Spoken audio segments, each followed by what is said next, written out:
Hello friends, मैं स्वपन sir. आज मैं इकोनॉमिक्स का क्लास लाया हूँ आपके लिए। Class 12, determination of income and employment. हमने ये पाया कि इस चैप्टर में आप लोगों को न्यूमेरिकल्स में प्रॉब्लम आता है, तो आज हम चाहते हैं कि ये प्रॉब्लम आप लोगों को दूर कर दूं। ये आपके सामने कुछ फॉर्मूला है, इन्हीं फॉर्मूला का यूज होना है। इनमें आप देख सकते हैं सब फॉर्मूला। इनको अगर आप याद कर लें समझ के, तो न्यूमेरिकल करने में कोई प्रॉब्लम नहीं आएगी। इनको बड़े करके मैं दिखा रहा हूँ। इनको आपके बुक में भी है और इसको स्पेशली नोट ले लीजिए। इसमें एग्रीगेट डिमांड, जैसे आपको पता है, it depends upon household consumption demand expenditure और investment demand expenditure, government demand for goods and services and net export demand. लेकिन आपके कोर्स में टू सेक्टर मॉडल है, ये दो चीज को हटा दिया गया है। तो ओनली आपको एग्रीगेट डिमांड में हाउस होल्ड कंजम्पशन डिमांड और इन्वेस्टमेंट डिमांड ही लेना है। तो ये भी फॉर्मूला है, देखिए। Average propensity to consume APC is equal to C by Y, marginal propensity to consume MPC equal to delta C by delta Y। तो बहुत ज़्यादा थ्योरी हमको नहीं समझाना है इस क्लास में, हम ये मान के चल रहे हैं कि थ्योरी आप लोगों को पता है, ओनली फार्मूला का यूज को कराना है। ये भी एक फार्मूला है, देख सकते हैं, इसको भी स्क्रीनशॉट ले लीजिए। ये सारे फार्मूला का यूज हम लोग करेंगे।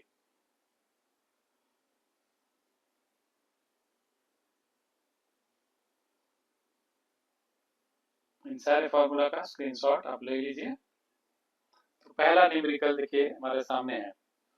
In an economy, the equilibrium level of income is 12,000 crore. The ratio of marginal propensity to consume and marginal propensity to save is 3:1. Calculate the additional investment needed to reach a new equilibrium level of income of 2,000 crore. तो इसमें देखिए कैसे हम लोग इसको करेंगे। यहाँ पे ये देखिए जो तीन फार्मूला हम लोग यूज करने वाले हैं वो यहाँ पे दिया है, इन्हीं का यूज होगा। तो चलिए देखते हैं इसको। तो पहले क्या दिया, in an economy the equilibrium level of income is ₹12,000 crore. इसको हम लोग ले लेंगे y और calculate the additional investment needed, that means delta I, change in investment, to reach a new equilibrium level of income of 20,000 crore. तो ये हमारा नया इनकम लेवल होगा, दैट इज इसको हम लोग y1 ले सकते हैं। और इसका मतलब डेल्टा y क्या हो जाएगा, y1 माइनस y, जो लेवल ऑफ इनकम में जो चेंजेस है, तो डेल्टा y ये हो गया। और ये हमारा दिया हुआ है 20,000 माइनस 12, तो ये हो जाएगा 8,000 करोड़। तो ये आपका हो गया delta y। The ratio of marginal propensity to consume and marginal propensity to save is 3:1। ये भी देखिए यहाँ पे दिया हुआ है ये ratio, that means MPC to MPS, ये आपका 3:1 का रेशियो दिया हुआ है। इसको इस तरह से हम लोग एक्सप्रेस कर सकते हैं, MPC upon MPS is equal to 3/1। और इसका मतलब ये हो जाएगा MPC इज इक्वल टू हो जाएगा 3 MPS। ये ऊपर आ गया 3 से मल्टीप्लाई होके। आशा है कि इतना मैथमेटिक्स आता ही होगा आप लोगों को। तो ये हो गया। और अब देखिए ये फॉर्मूला का यूज हो रहा है, हमें ये पता है कि MPC plus MPS is equal to 1 होता है। इसका यूज देखिए हम लोग करेंगे। तो MPC is equal to 3 MPS है, तो इसको रख दिया इसकी जगह, और ये पहले से है, ये हमारा हो जाएगा 4 MPS इज इक्वल टू 1। इसका मतलब एमपीएस हो जाएगा 1/4। हम लोगों को निकालना है ये डेल्टा है, यहाँ पे देखिए है डेल्टा। अब देखिए क्या करते हैं हम लोग। अब k इज इक्वल टू ये वाला फॉर्मूला लगा दिया, ये हमें पता है, तो 1/MPS है 1/4, इस तरह से रख दिया तो ये ऊपर आ जाएगा, ये 4 हो जाएगा। दैट मीन्स k हमारा 4 हो गया, ये जो k है। तो ये भी हमें पता है, ये पर फॉर्मूला, इसका हम लोग रखेंगे।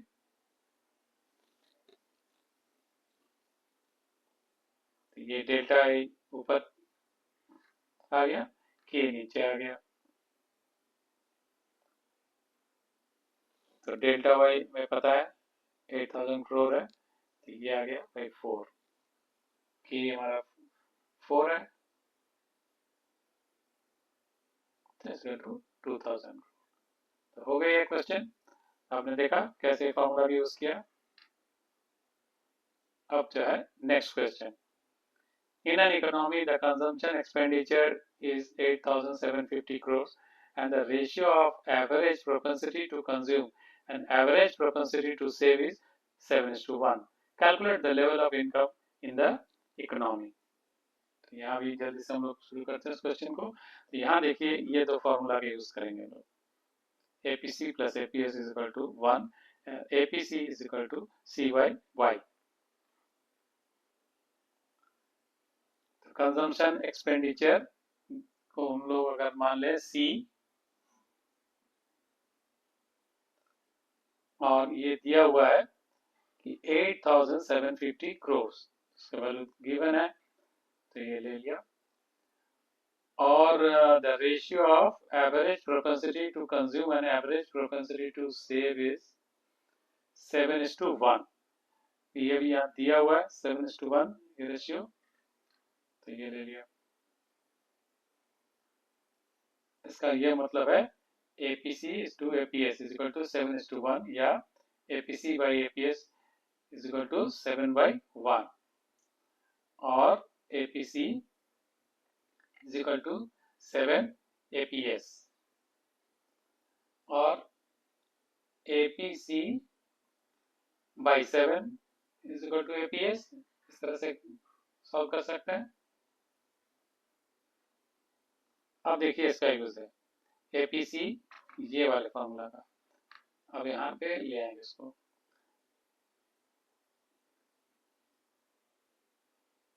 तो APC APS का वैल्यू यहाँ पुट कर दिया, APS की जगह ये APC by 7, तो इस तरह से हम लोग लिख सकते हैं। इसको अगर फर्दर सॉल्व करेंगे आपका ये आ जाएगा 7 APC plus APC by 7 is equal to 1 और ये 8 APC by 7 is equal to 1, इस तरह से आप लोग इसको सॉल्व कर सकते हैं। तो APC आपका हो जाएगा 7/8।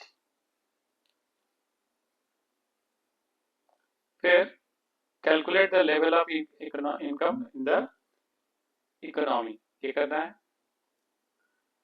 तो इसको हम लोग y ले सकते हैं। नाउ ये फॉर्मूला,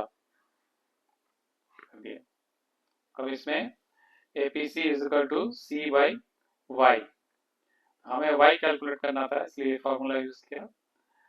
C का वैल्यू पता है, APC भी पता है, तो APC हमारा आ गया 7/8 और C का वैल्यू दिया है 8750, वो पुट कर दिया y, इसको हम लोग y के फेवर में अब सॉल्व कर सकते हैं, ये आ जाएगा 10,000 करोड़।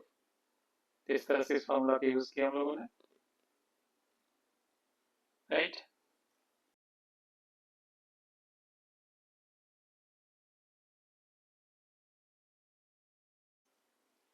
अब हम लोग लेते हैं next question. In an economy, investment is increased by 2,000 crores. Calculate the change in total income if marginal propensity to save is 0.25। इसको भी हम लोग सॉल्व करते हैं। इसमें सिंपल एक ही फॉर्मूला देखिए, ये है इसका यूज हम लोग करेंगे। सबसे पहले क्या दिया है, investment in is increase by 2000 crore. इसका मतलब डेल्टा आई दिया हुआ है ये 2000 करोड़, और calculate the change in total income, that is delta Y हमें कैलकुलेट करना है। तो चूंकि ये डेल्टा आई पता है और डेल्टा वाई हम लोग को कैलकुलेट करना है।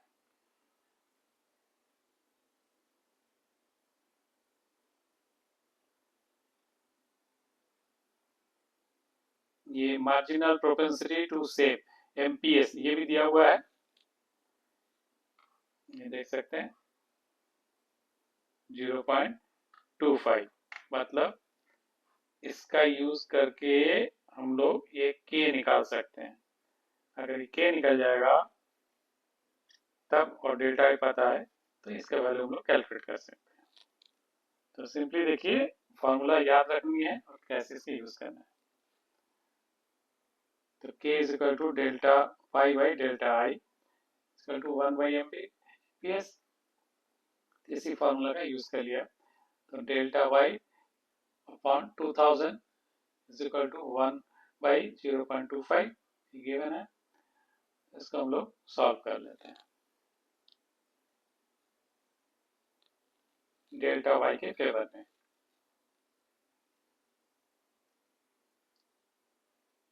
ये हमारा आ जाएगा 8000 करोड़। ये सॉल्व हो गई।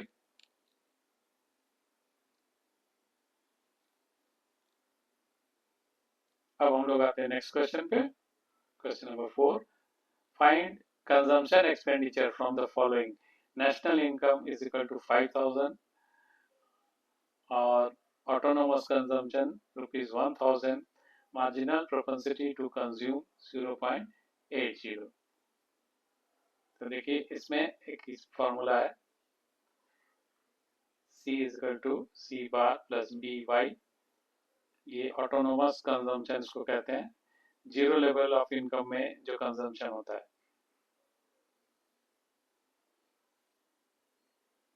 तो हमें क्या निकालना है, कंजम्पशन एक्सपेंडिचर, इसको हम लोग सी से एक्सप्रेस करेंगे। और नेशनल इनकम दिया हुआ है ₹5000, दैट इज वाई, इसको हम लोग लेंगे।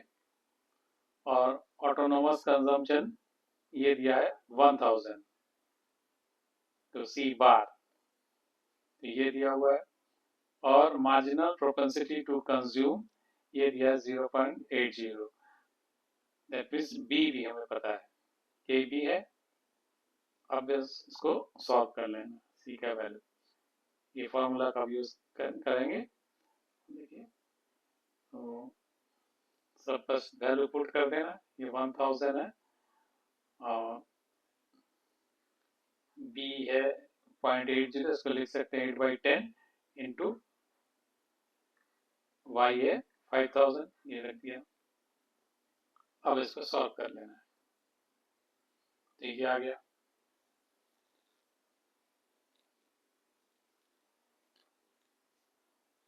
अब हम लोग पढ़ेंगे नेक्स्ट क्वेश्चन पे, question number 5, calculate marginal propensity to consume from the following data about an economy which is in equilibrium. National income दिया है 2000, ऑटोनोमस कंजम्पशन एक्सपेंडिचर दिया है 200, इन्वेस्टमेंट एक्सपेंडिचर दिया है 100।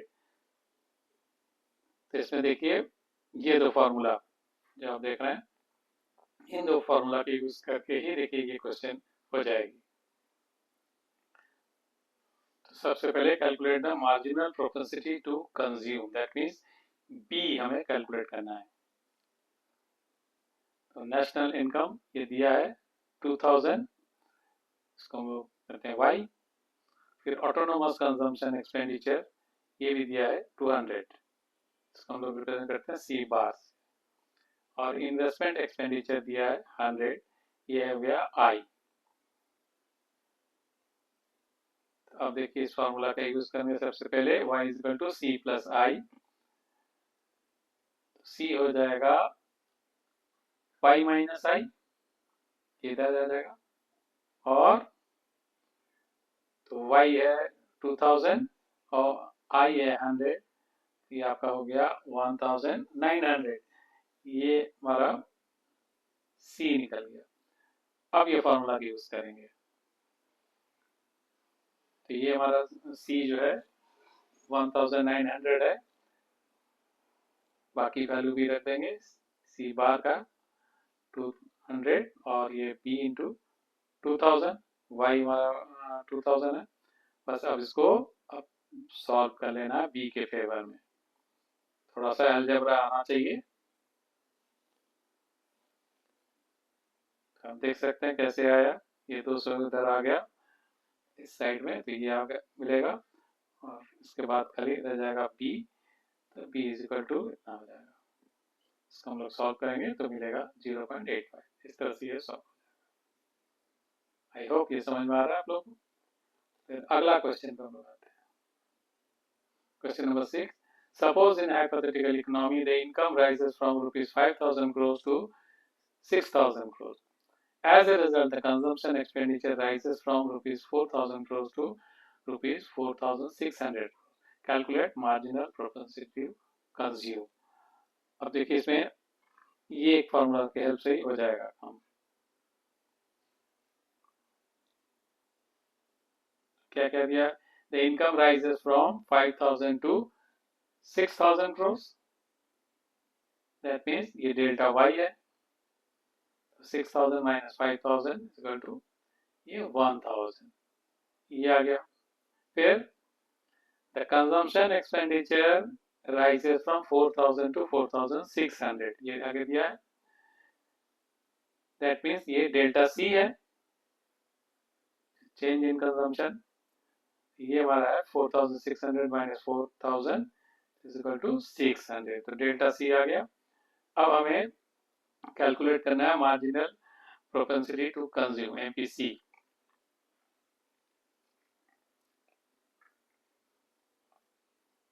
MPC is equal to delta C by delta Y equal to 600 by 1000, इस तरह से ये, ठीक है।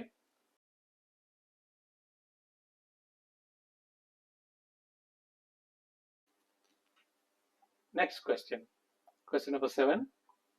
If in an economy change in initial investments delta I is given as 500 crores, marginal propensity to save MPS is equal to 0.2.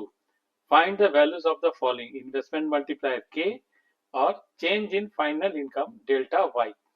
तो देखा जाए कौन सा फॉर्मूला हम लोग यूज करते हैं, देखिए ये सामने है आपके लिस्ट में, K is equal to 1 by MPS और K is equal to delta Y by delta I, इसके यूज करके हम लोग इस क्वेश्चन को करने वाले हैं।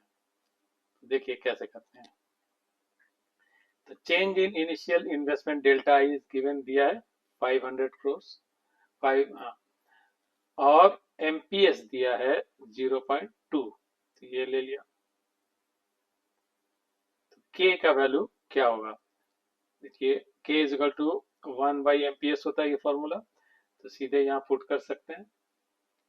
देख रहे हैं कितना सिंपल है, फॉर्मूला सही से पुट करना चाहिए। तो इसको हम लोग सॉल्व कर लेंगे,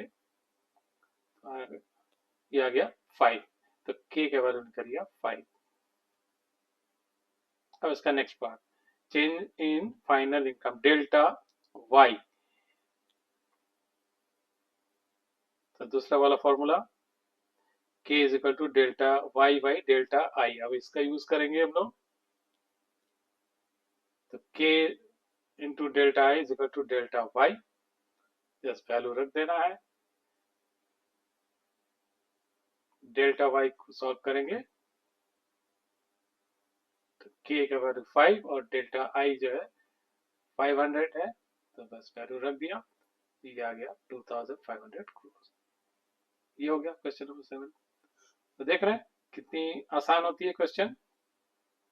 और नेक्स्ट है question number 8, estimate the change in initial investment if marginal propensity to save MPS is equal to 0.10 and change in final income is 15,000 crores। इसको भी देखते हैं हम लोग। अब देखिए यही फॉर्मूला इसमें यूज होगा।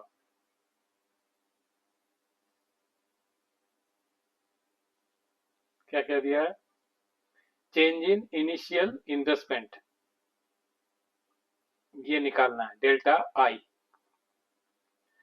और marginal propensity to save MPS ये दिया हुआ है 0.10। Change in final income 15,000 crore, इसको हम लोग डेल्टा वाई कर सकते हैं। तो ये हमें पता है के का फॉर्मूला, इसका यूज हम लोग करेंगे, वैल्यू रखेंगे। तो डेल्टा आई हो जाएगा डेल्टा वाई इंटू, इसका अगर हम लोग यूज करेंगे तो ये ऊपर चला जाएगा, ये इधर आ जाएगा, मल्टीप्लाई हो जाएगा। ये इसका वैल्यू अब रख देना है 15,000 इंटू 0.10, बस ये आ गया 1,500। ओके, अब हम लोग नेक्स्ट क्वेश्चन करेंगे, इसको रिपीट करके देख के समझ सकते हैं। तो ये है क्वेश्चन नंबर 9। यहाँ पे सेविंग फंक्शन दिया हुआ है, s is equal to minus 25 plus 0.225y. If the planned investment is 200 crores, calculate the following: equilibrium level of income in the economy or aggregate demand at income of rupees 500 crores. तो देखा जाए कौन सा formula हम लोग use करते हैं इसमें। तो इसमें तो हम लोग यही फॉर्मूला यूज करना है।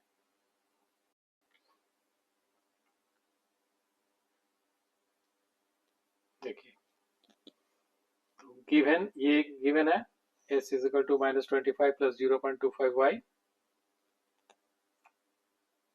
प्लान इन्वेस्टमेंट दिया है 200 crore, that is I. Equilibrium level of income में पता है वाई ले रहे हैं, तो at equilibrium level S is equal to I होता है, सेविंग जो है इन्वेस्टमेंट के इक्वल होता है, तो इसलिए आई आपका इसके इक्वल हो जाएगा। अब इसका वैल्यू पुट करेंगे, तो ये 200 दिया है आई, और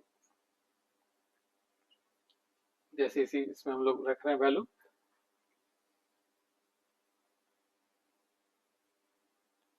इसको हम लोग सॉल्व करेंगे, ये इधर आके इस तरह से हो जाएगा। अब y के फेवर में बस सॉल्व कर लेना है, 900 करोड़ आ जाएगा। ठीक है, अगला क्वेश्चन, इसका सेकंड पार्ट। इसमें दिया है aggregate demand at income of 500 crore. ये हमें पता है AD is equal to C plus I होता है, जैसा ये होता है। तो AD इज इक्वल टू हम लोग ये भी लिख सकते हैं, C का वैल्यू रख सकते हैं इस फॉर्मूला से, C बार प्लस BY, और ये I, और ये गिवन है हम लोग को। इसका मतलब है C बार हमारा 25 है, और ये 1 माइनस B का वैल्यू है, जिस फॉर्मूला से कंपेयर करें तो ये 1 माइनस B इसका टू 0.25। इसका मतलब है B हो जाएगा 0.75,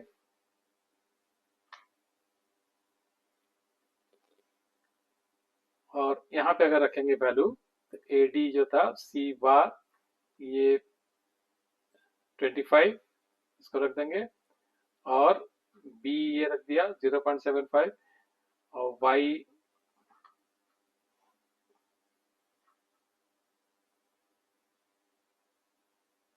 ये 500 है, ये रखा, और 200 I का वैल्यू 200,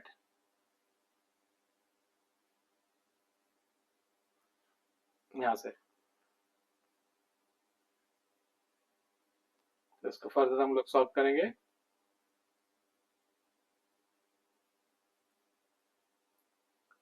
25 और इस तरह से सॉल्व कर सकते हैं। इसका वैल्यू आ जाएगा 600। इसको आप लोग कैलकुलेट करके देख सकते हैं। तो मेन काम इसका सही सही फॉर्मूला का यूज करना। और आखिर में क्वेश्चन नंबर 10, यहाँ भी ये गिवन है, saving function of an economy is given as this much. If the exact investments are rupees 450 crores, calculate the following equivalent level of income in the economy. Additional investments which will be needed to gain an additional income level of rupees 3000 crores. तो इसमें भी देखिए हम लोग यही दो formula use करेंगे। ये गिवन है ex ante investment I equal to 450, ये भी दिया हुआ है। और equilibrium level of income in the economy Y, तो हमें ये पता है कि इक्विलिब्रियम लेवल में S is equal to I होता है, सेविंग जो है इन्वेस्टमेंट के इक्वल होता है। तो जस्ट ये फॉर्मूला वैल्यू हम लोग रख देंगे, एस की जगह ये आई जो है इसको ले लेंगे, ये आ जाएगी। अब हमें वाई को सॉल्व करना है वाई के फेवर में। ये इधर आके 500 हो जाएगा और ये 10 वाई, तो वाई हो जाएगा 500 बाई 1/10। इस तरह से इसको रखेंगे, ये हो जाएगा 500 इंटू 10, 5000 क्रोर्स। ये जो पार्ट 1 हो गया। अब इसका part 2, additional investments which will be needed to gain an additional income level of 3000 crores, ये सॉल्व करना। तो एडिशनल इन्वेस्टमेंट का मतलब है डेल्टा आई, और एडिशनल इनकम लेवल ये हो जाएगा डेल्टा वाई। इसमें हम लोग अब इस फॉर्मूला का यूज करेंगे। तो डेल्टा वाई दिया है 3000 crores, और ये भी दिया हुआ है, इसका यूज देखिए हम लोग करेंगे। इससे ये निकलेगा एमपीएस इक्वल टू, यहां से पता लगा ये एपीएस होता है 0.10, तो delta Y equal to 1/MPS, ये जो फॉर्मूला है बगल में देखिए। तो इससे हम लोग को मिल जाएगा ये, इससे डेल्टा आई निकालना, डेल्टा वाई पता है, तो इसको क्रॉस मल्टीप्लाई कर लेंगे, तो इस तरह से आ जाएगा। तो डेल्टा वाई का वैल्यू पता है 3000 इंटू एमपीएस से 0.10, इसको मल्टीप्लाई कर देंगे, ये आ गया 300 करोड़। तो आपने देखा कि उन फॉर्मूला को जो हमने बताया था उन्हीं का यूज किया। तो इसको ध्यान से देखिए, आपका लास्ट मोमेंट प्रिपरेशन के लिए भी हेल्पफुल होगा। तो आशा है ये समझ में आया है। आज के लिए इतना ही, और कोई भी क्वेरी हो please contact me at sapanmukherjee127@gmail.com, और आप यहाँ भी कमेंट कर सकते हैं। जो भी आपका सलाह होगा, आप हमें इंस्टाग्राम में भी फॉलो कर सकते हैं। मेरा चैनल नेम है मैथ जॉगर्स। अगर एक लाइक प्लीज करिएगा और चैनल को सब्सक्राइब भी कर लीजिएगा कि आगे जो वीडियो आएगा या जो पुराने वीडियोस है उनको भी आप लोग देख पाएंगे। धन्यवाद, आज के लिए इतना ही।